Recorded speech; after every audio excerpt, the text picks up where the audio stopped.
So do you really need a peep sight to shoot accurately with a bow? We're going to test that theory and find out.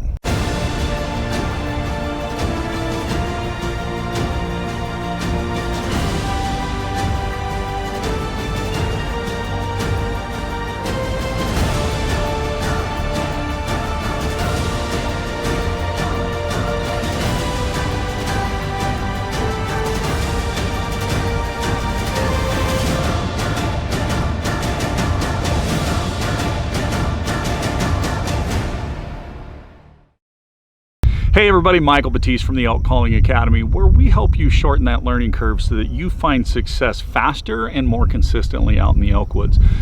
On this channel, we do elk call reviews, gear reviews, elk calling lessons, tips, and tutorials a lot like this one.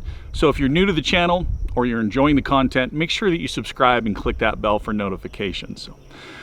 All right, peep sights, are they really necessary? So, you know, I had been as I've kind of gotten older, I've noticed, you know, my eyes changing. It happens to everybody. And the thing that I noticed is trying to find a good, you know, clear peep. And I've tested, you know, a lot of them, but still, you know, things happen. They either don't turn all the way, you're sitting there at full draw with your bottom lip trying to turn it, or, you know, years past have used the ones with the rubber tubing, only to have that dry and crack and break and slap you across the face. And so I got to kind of looking around and seeing, okay, what options are there that you can shoot with no peep? And for fixed pins, there's a few options. You know, there's Perry's no peep, which actually has a secondary pin that you use for alignment that will show you whether your anchor's too high or too low, or if you're torquing the bow. But I'm a single pin user, and I've used a single pin for a long time, and there just wasn't a lot of options out there. So I got to thinking, what if I just pulled the peep? So, because really, what's the purpose of the peep? The purpose is to help us get alignment between the peep and the housing on our sight. You know, if our anchor point is off just a little bit, or we're torquing the bow a little bit, it gives us that instant feedback of, you know, something's not quite right, and we make the little adjustments.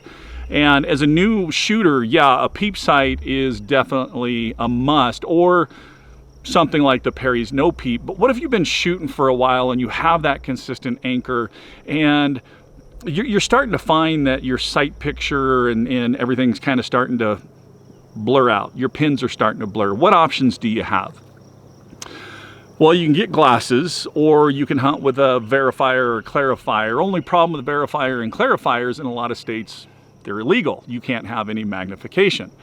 Glasses, you know, hiking during September up and down the hills, or even if you're on a late archery hunt, you know, during the winter, those glasses just seem to fog up at just the not so right moment. So I went into the shop and I pulled the peep sight out, and I'm like, okay, what can I do to ensure that consistent anchor? So basically I came up with a 3-point anchor system. So I shoot the Stand Perfects. It's a 3-finger release. So obviously one is the groove of my knuckles right up underneath my jaw, but I needed something else to keep that consistency. So what I did was, in the shop, is I had them take server material and I had them tie this knot and this knot. So this knot down here is basically a kisser button. It's what I'm going to put in the corner of my mouth. And then the top one is my nose button. So that way I can feel that consistent spot on my nose. So between my knuckles, the kisser, and the nose, I basically have a 3-point anchor system that you can get consistency every single time. Now, the one thing I also noticed is, you know, because I always touched my tip of my nose on my string anyways when I was using a peep. And it took a little bit of reprogramming, because when I first did that, when I first drew back, my right eye was basically, you know, trying to see through the string. So what I had to do was I had to take that string and I had to move it over on the tip of my nose to get that right eye on the right side of the string. Now I shoot both eyes open, and so what ends up happening is with that string ends up running between both eyes. So my right eye that I'm aiming with is on the right side of the string, which I have focusing on the pin, and then my left eye is really focusing on the target, and the two of them kind of working together in the brain just kind of brings that together.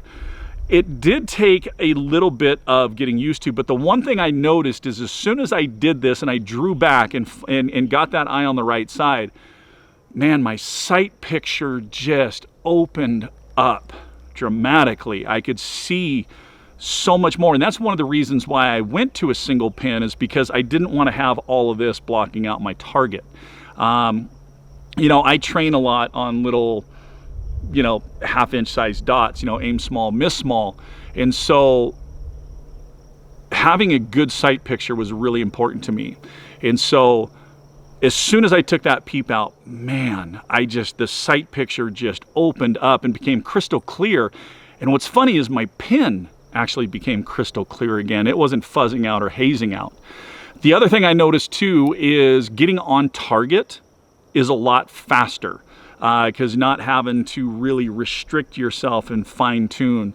And what's interesting is since I've started playing with this, I started doing a little bit of research, and there are a lot of people out there that, one, never even used a peep when they started, or two, they ditched the peep. And you know, there's kind of a mix, some with fixed pins and some with single pins. But here's the thing with single pin users is because the whole housing changes, that means your anchor point is going to change also, so that you can keep that consistent ring to ring. So, and that again, I didn't want to have to consistently remember, okay, where do I need to put or adjust? And yeah, I mean, you would adjust and those two halos would line up, but by removing that, what's kind of cool is you use the same anchor point with that single pin, and because that housing is moving, where that tip pin is, or your fiber, it basically just ends up kind of in the location where that multiple pin would be. So you're not having to change anchor points at all. So, you know, we all have that consistent anchor that we can close our eyes and draw, and we come to that spot every time. Well, by removing the peep as a single pin, you have that ability. So now this is one of the things that I'm going to show you. So with this 3-point anchor system, I'm going to draw back, settle in, and then as you can see, that kisser's in the corner of the mouth, and the tongue, or the tip of the nose, is on that dot every time. Now, what about torquing the bow?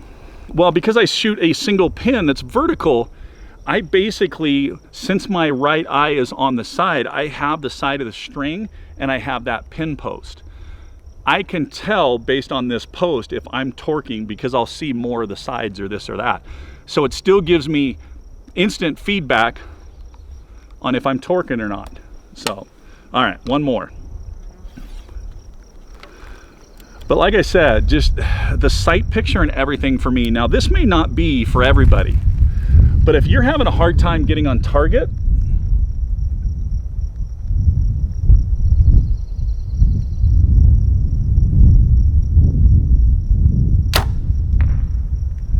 you might give this a shot. You might try it. It does take just a little bit of getting used to, but the other thing I noticed too is when shooting at longer yardages and you restrict down and you have this, and our pin always has a float, whether it's a circle or figure eight. Well, because when you're shooting at longer yardages, you have a smaller target, a lot of times you can get that target in, out, in, out. And so what happens with your mind is you're kind of playing that, okay, here it comes, here it comes, here it comes, punch. But by eliminating that and opening up the sight picture a whole lot more, you can actually hold that pin a lot steadier on target, and you find that your shot execution is a lot better. So, can you shoot accurately with no peep on the bow?